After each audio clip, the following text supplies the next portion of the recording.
jamás imaginé que una simple fotografía, capturada en un instante de desesperación bajo la lluvia implacable de Madrid, se convertiría en el punto de partida de todo esto. Una imagen que encapsulaba la más pura miseria, la más cruda soledad, y que, irónicamente, se transformaría en un símbolo de mi ascenso, de mi improbable victoria sobre un destino que parecía inexorablemente trazado. Crecí en los márgenes, en un barrio donde el asfalto se resquebrajaba bajo el peso de las promesas rotas y las oportunidades esquivas. El eco de las risas infantiles se mezclaba con el amargo sabor de la precariedad, una constante que impregnaba cada rincón de nuestras vidas. Mi madre, una guerrera incansable, se desvivía entre turnos interminables en la fábrica, sacrificando su salud y su bienestar para brindarnos un futuro que, a menudo, parecía inalcanzable. La veía regresar a casa, con la mirada cansada pero con la firmeza inquebrantable de quien lucha por sus hijos. Desde muy pequeña, comprendí que el mundo no estaba hecho para nosotros, para aquellos que nacíamos sin el apellido correcto, sin la cuenta bancaria abultada, sin las conexiones influyentes. Éramos invisibles, fantasmas que vagaban por una ciudad que se negaba a reconocer nuestra existencia. Observaba a las familias adineradas pasear por las elegantes calles del centro, ajenas a la realidad que se escondía detrás de los escaparates brillantes. Sentía una punzada de rabia, una mezcla de impotencia y determinación que me impulsaba a desafiar las expectativas, a romper las cadenas que me ataban a un destino predeterminado. Recuerdo con nitidez el día en que mi madre perdió su empleo. El cierre de la fábrica fue un golpe devastador, un terremoto que sacudió los cimientos de nuestra existencia. Nos vimos sumidas en la incertidumbre, con la amenaza del desahucio acechando como un espectro implacable. Fue entonces cuando decidí tomar las riendas de mi vida, cuando comprendí que no podía seguir siendo una espectadora pasiva de mi propio destino. Con apenas 16 años, comencé a trabajar como camarera en un bar de mala muerte, un lugar donde la esperanza se diluía entre el humo del tabaco y el aroma barato del alcohol. El ambiente era sórdido, la clientela, a menudo, irrespetuosa, pero necesitaba el dinero, cada céntimo contaba para mantener a flote nuestro hogar. Trabajaba incansablemente, sacrificando mis estudios, mis sueños, mi juventud. Pero en cada vaso que servía, en cada sonrisa que fingía, alimentaba la llama de la ambición, la certeza de que algún día escaparía de esa jaula de mediocridad. Fue en ese bar donde conocí a Ricardo, un hombre adinerado, influyente, perteneciente a ese mundo que me había sido vedado. Al principio, sentí un profundo desprecio por él, por su arrogancia, por su condescendencia. Lo veía como un símbolo de la desigualdad, un recordatorio constante de mi propia insignificancia. Pero Ricardo, a pesar de su origen privilegiado, era diferente. Detrás de su fachada de hombre de negocios exitoso, se escondía una sensibilidad inesperada, una inteligencia aguda, una capacidad de ver más allá de las apariencias. Nuestros encuentros eran tensos, cargados de prejuicios, de malentendidos. Discutíamos acaloradamente sobre política, sobre economía, sobre la brecha abismal que separaba a nuestros mundos. Pero, en el fondo, sentía una atracción irresistible hacia él, una curiosidad insaciable por descifrar el enigma de su personalidad. Poco a poco, fui descubriendo su lado vulnerable, sus inseguridades, sus miedos. Comprendí que, al igual que yo, él también cargaba con sus propias cicatrices, con sus propias batallas. Sin embargo, la idea de que pudiera existir algo más entre nosotros me parecía absurda, una fantasía irrealizable. Éramos dos mundos opuestos, dos polos que se repelían. Él pertenecía a la élite, a la clase dominante, mientras que yo era una simple camarera, una hija de la clase trabajadora. La diferencia de clase era un muro infranqueable, una barrera que nos separaba irremediablemente. Pero el destino, a veces, tiene un sentido del humor retorcido, una capacidad de sorprendernos cuando menos lo esperamos. Y nuestro encuentro, aparentemente fortuito, estaba a punto de desencadenar una serie de acontecimientos que cambiarían mi vida para siempre, llevándome a construir un imperio que jamás imaginé posible, y a encontrar el amor en el lugar más inesperado. A pesar de la desconfianza inicial, Ricardo comenzó a mostrar un interés genuino por mi bienestar, por mis aspiraciones. Me animaba a estudiar, a no rendirme ante las dificultades, a perseguir mis sueños con tenacidad. Me regaló libros, me invitó a exposiciones de arte, me abrió las puertas a un universo cultural que desconocía por completo. Su generosidad me desconcertaba, me hacía cuestionar mis propios prejuicios sobre la gente rica. Sin embargo, la sombra de la desigualdad siempre planeaba sobre nuestra incipiente amistad. Un día, durante una cena en un restaurante elegante, un antiguo compañero de clase me reconoció y me humilló frente a Ricardo, revelando mi origen humilde, mi trabajo en el bar. Sentí la sangre helarse en mis venas, la vergüenza quemando mi rostro. Ricardo, visiblemente incómodo, intentó minimizar la situación, pero el daño ya estaba hecho. Esa noche, comprendí que, independientemente de sus buenas intenciones, él nunca podría entender realmente mi realidad, mi lucha. La brecha entre nuestros mundos era demasiado grande, demasiado profunda. Fue entonces cuando decidí que no podía seguir dependiendo de la caridad de nadie, que tenía que forjar mi propio camino, construir mi propio imperio. Pero, ¿cómo una joven sin recursos, sin contactos, sin educación formal, podía competir en un mundo dominado por la élite? La respuesta la encontré en mi propia experiencia, en mi propia observación de la realidad. Me di cuenta de que, a pesar de la crisis económica, había un sector que seguía floreciendo: el turismo. Madrid se había convertido en un destino cada vez más popular, atrayendo a millones de visitantes de todo el mundo. Pero la oferta de alojamiento asequible y de calidad era limitada. La mayoría de los hoteles eran caros, inaccesibles para la clase media. Y los hostales, a menudo, dejaban mucho que desear en términos de limpieza y seguridad. Fue entonces cuando tuve la idea de crear una cadena de apartamentos turísticos de bajo coste, dirigidos a un público joven y moderno, que buscaba una alternativa a los hoteles tradicionales. Un concepto innovador, que combinaba la comodidad de un hogar con la flexibilidad de un hotel, a un precio asequible. Pero para llevar a cabo mi proyecto, necesitaba financiación, algo que parecía imposible para alguien como yo. Así que, con la determinación que me caracterizaba, comencé a elaborar un plan de negocios, investigando el mercado, analizando la competencia, calculando los costes. Trabajaba día y noche, sacrificando mi tiempo libre, mi descanso, mi salud. Pero cada vez que sentía que iba a desfallecer, recordaba la mirada cansada de mi madre, la humillación sufrida en el restaurante, la necesidad imperiosa de demostrarme a mí misma que era capaz de superar cualquier obstáculo. En esa búsqueda de financiación, me enfrenté a innumerables rechazos, a puertas que se cerraban en mi cara, a miradas de desprecio que me recordaban mi origen humilde. Pero no me rendí. Sabía que mi idea era buena, que tenía potencial, que solo necesitaba una oportunidad para demostrarlo.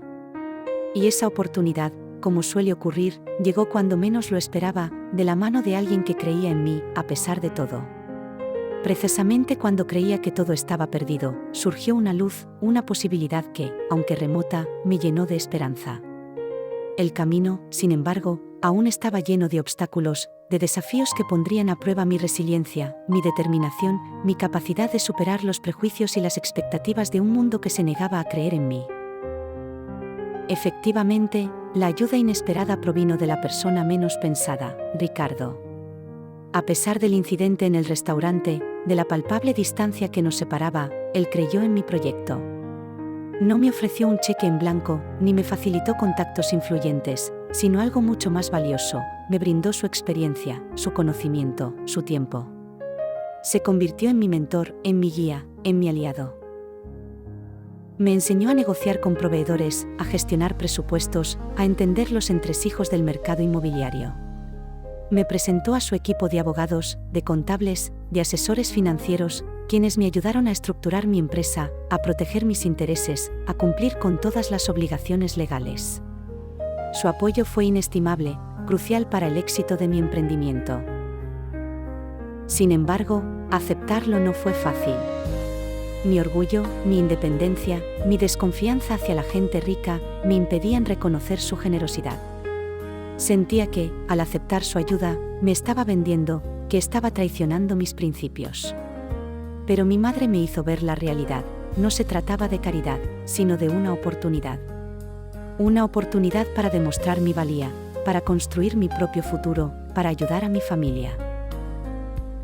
El primer apartamento turístico lo alquilamos en un barrio céntrico, pero degradado, con un gran potencial de revalorización.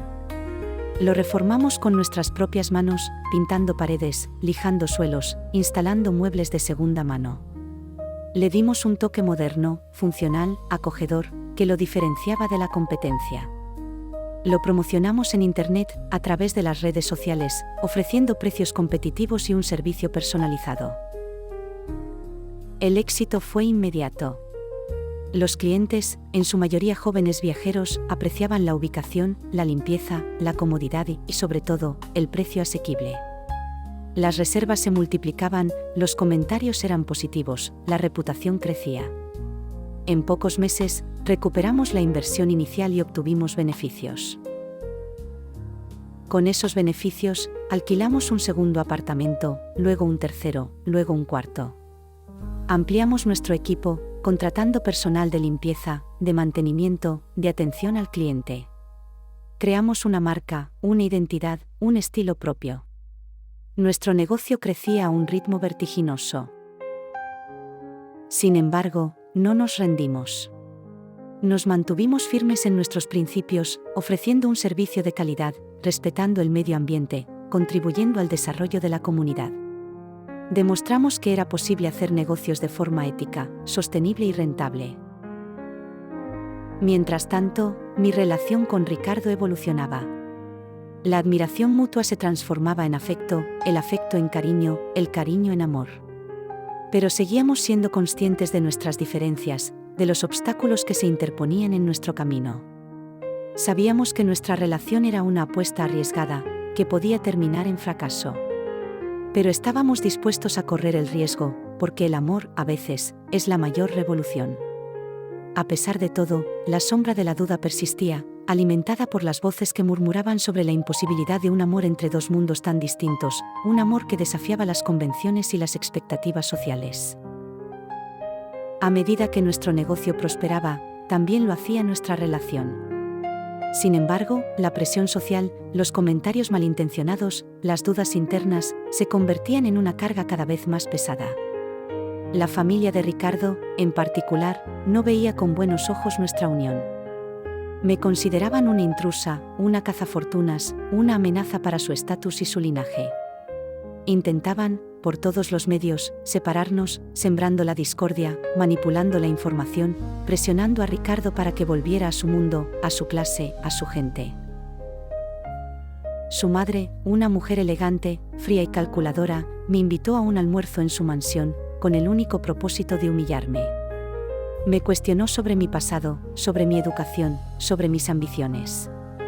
Me hizo sentir pequeña, insignificante, fuera de lugar. Me recordó, una y otra vez, que yo no pertenecía a su mundo, que nunca sería aceptada por su familia, por su círculo social. Ricardo, ajeno a la trama urdida por su madre, me propuso matrimonio. Fue durante un viaje a París, en un romántico crucero por el Sena, bajo la luz de la Torre Eiffel. Me arrodillé ante mí, con un anillo de diamantes en la mano, y me juró amor eterno. Lloré de alegría, de emoción, de incredulidad. Acepté su propuesta sin dudarlo, a pesar de las advertencias, de los obstáculos, de los prejuicios. Pero nuestra felicidad duró poco. Al regresar a Madrid, nos enfrentamos a una tormenta perfecta. La familia de Ricardo intensificó su campaña de desprestigio, utilizando los medios de comunicación para difamarme, para revelar detalles íntimos de mi pasado, para cuestionar la legalidad de mi negocio. Me acusaron de fraude, de evasión fiscal, de explotación laboral. Intentaron destruir mi reputación, mi empresa, mi vida. Paralelamente, la crisis económica golpeó con fuerza a España, afectando gravemente al sector turístico. Las reservas disminuyeron, los ingresos se desplomaron, los gastos aumentaron. Nos vimos obligados a cerrar algunos apartamentos, a despedir personal, a reducir costes. La empresa que había construido con tanto esfuerzo, con tanto sacrificio, se tambaleaba al borde del abismo. En medio de esa vorágine, Ricardo comenzó a distanciarse. La presión familiar, la crisis económica, las dudas sobre mi honestidad, lo superaron. Se volvió frío, distante, desconfiado. Dejó de apoyarme, de defenderme, de creer en mí. Nuestra relación se deterioró rápidamente, hasta llegar a un punto de no retorno. Un día, sin previo aviso, Ricardo me abandonó. Me dejó una carta fría, impersonal, en la que me explicaba que no podía seguir adelante, que no era lo suficientemente fuerte para luchar contra su familia, contra la sociedad, contra el destino. Me decía que me amaba, pero que no podía estar conmigo. Sentí que el mundo se derrumbaba a mi alrededor. Perdí a mi amor, a mi mentor, a mi aliado. Perdí mi empresa, mi reputación, mi futuro. Me quedé sola, desamparada, sin nada que perder. Pero, en el fondo de mi corazón, una pequeña llama seguía encendida. La llama de la esperanza, de la resiliencia, de la determinación. Sabía que no podía rendirme, que tenía que levantarme, que tenía que luchar por mi dignidad, por mi futuro, por mi venganza. La traición de Ricardo, aunque dolorosa, se convirtió en el combustible que necesitaba para reinventarme, para demostrarle a él, a su familia, al mundo entero, que era capaz de superar cualquier obstáculo, de construir un imperio aún más grande, aún más sólido, aún más mío. Tras la devastadora ruptura y el colapso de mi anterior empresa, me encontré en el punto más bajo de mi vida. La difamación orquestada por la familia de Ricardo había calado hondo, cerrándome las puertas a cualquier oportunidad de financiación o colaboración. Me convertí en una paria, en un ejemplo de lo que le sucede a quien se atreve a desafiar las normas de la clase social. Sin embargo, en lugar de sucumbir a la desesperación, decidí utilizar esa experiencia como un catalizador. Analicé mis errores, aprendí de mis fracasos y me reinventé. Comprendí que mi mayor fortaleza residía en mi capacidad de adaptación, en mi resiliencia, en mi conocimiento del mercado. Pero esta vez, lo haría de forma diferente. Ya no buscaría la aprobación de la élite, ni me dejaría influenciar por sus prejuicios. Crearía mi propio camino, mi propio imperio, desde cero, con mis propias reglas. Decidí apostar por un nicho de mercado emergente, el turismo rural de lujo. Observé que cada vez más personas buscaban experiencias auténticas, alejadas del bullicio de las grandes ciudades, en contacto con la naturaleza, con la cultura local. Pero la oferta de alojamiento rural de alta calidad era escasa, limitada a hoteles boutique caros y poco accesibles. Fue entonces cuando tuve la idea de crear una red de casas rurales de lujo, ubicadas en lugares singulares, con un diseño exclusivo, un servicio personalizado y un compromiso con la sostenibilidad. Un concepto innovador, que combinaba el confort de un hotel de 5 estrellas con la autenticidad de una casa de campo.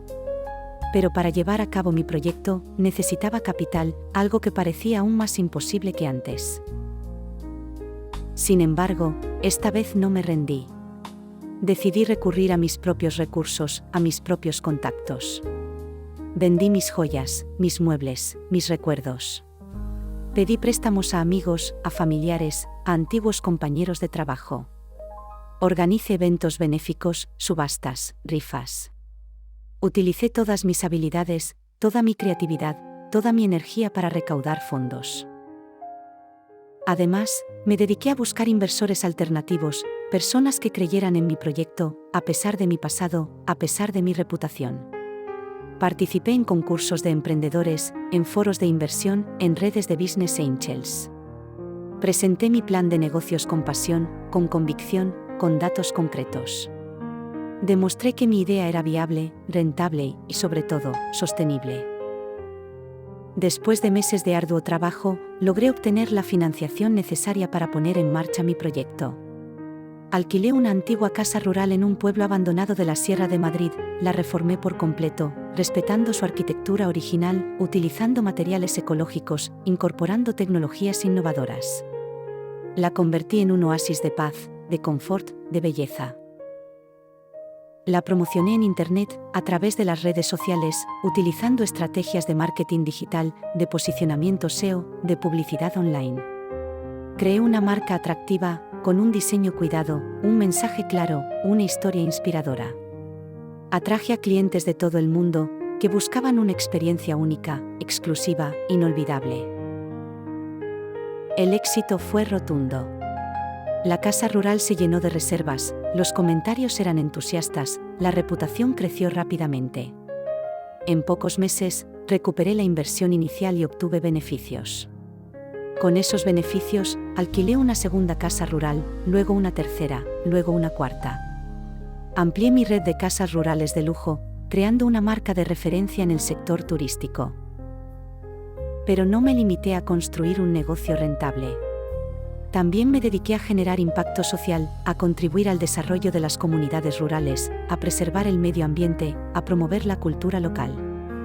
Creé puestos de trabajo, apoyé a los productores locales, organicé actividades culturales, participé en proyectos de conservación.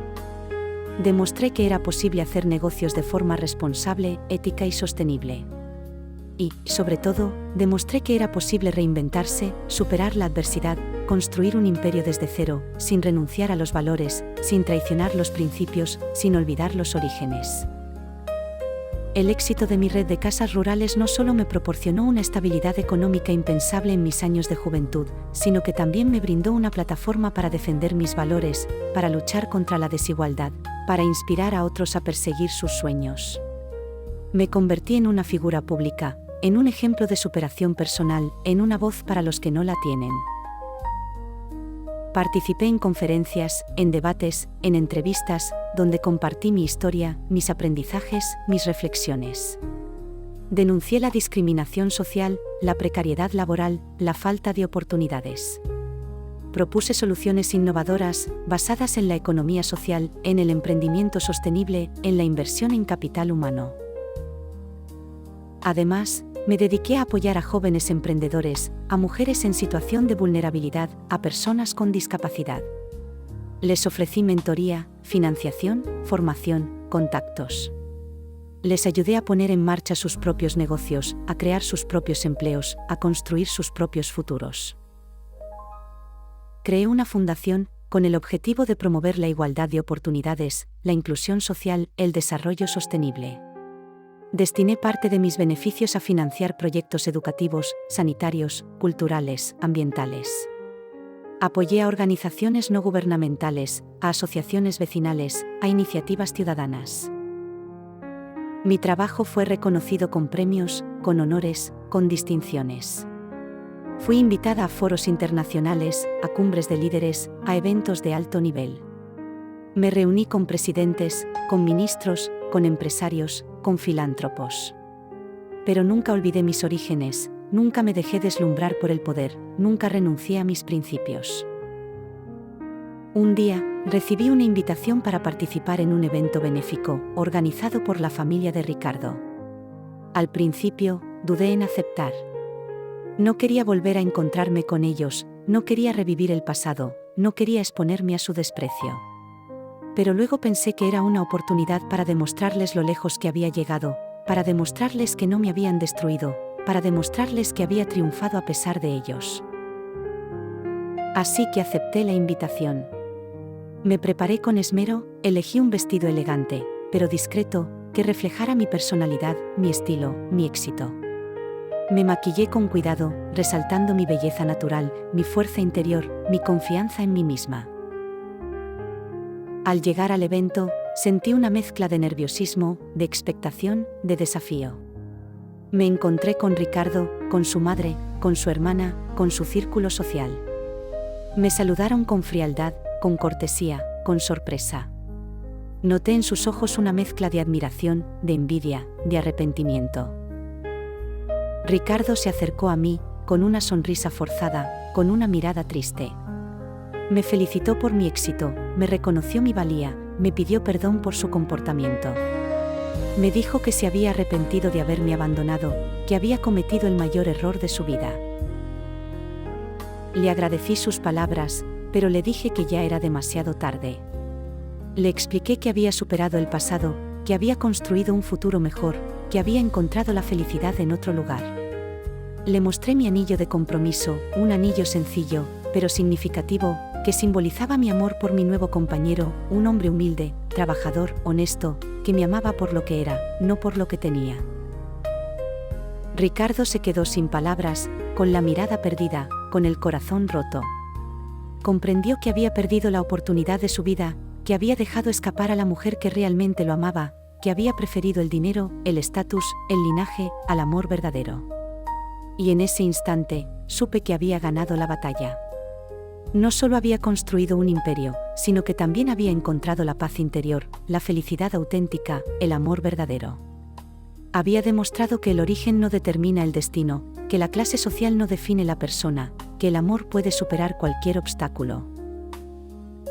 Reflexionando sobre este viaje hasta el momento, se percibe que el concepto de imperio trasciende la mera noción de poder económico o influencia social. Se revela como una construcción interna, un edificio erigido sobre los cimientos de la autenticidad, la integridad y el compromiso con los valores que realmente importan. Un imperio que se nutre de la capacidad de aprender de los errores, de levantarse tras las caídas, de convertir el dolor en aprendizaje. En definitiva, la clave reside en comprender que el verdadero desafío no es conquistar el mundo, sino conquistarnos a nosotros mismos. Transformar nuestras debilidades en fortalezas, nuestros miedos en oportunidades, nuestros sueños en realidades. Y es precisamente en esa conquista interna, en ese proceso de autodescubrimiento, donde reside la verdadera esencia de la vida. Ahora, preparémonos para la última reflexión, donde se desvelará la lección final de esta inspiradora travesía. Y así, llegamos al final de este relato, a la conclusión de una historia que, como tantas otras, nos recuerda que el camino hacia la realización personal está plagado de obstáculos, de desafíos, de imprevistos. Pero también nos enseña que la verdadera grandeza reside en la capacidad de superar la adversidad, de aprender de los errores, de transformar el dolor en fortaleza. Hemos visto cómo una joven, nacida en la pobreza, discriminada por su origen, traicionada por el amor, logró construir un imperio que trascendió lo material, que se convirtió en un símbolo de esperanza, de resiliencia, de superación personal. Un imperio que no se midió en cifras, sino en el impacto positivo que generó en la vida de los demás. El verdadero desafío reside en descubrir cuál es nuestro propósito, en identificar nuestros talentos, en desarrollar nuestras habilidades, en ponerlas al servicio de los demás. En transformar nuestros sueños en realidades, en superar nuestros miedos, en construir un mundo mejor. Recordemos siempre que el camino no será fácil, que habrá obstáculos, que habrá caídas, que habrá momentos de desesperación. Pero también recordemos que no estamos solos, que hay personas que nos apoyan, que creen en nosotros, que nos inspiran a seguir adelante. La verdadera práctica, por tanto, comienza ahora. Comienza con cada pequeña acción, con cada decisión consciente, con cada gesto de bondad. Comienza con la voluntad de transformar nuestro entorno, de construir un futuro mejor para nosotros y para las generaciones venideras. Que cada uno de nosotros se convierta en el arquitecto de su propio destino, en el constructor de su propio imperio, en el protagonista de su propia historia. Que así sea. Chat, analice esa historia. Te engancho, e feito ceig, e baseada en orgullo e preconceito, ten potencial de viralizar.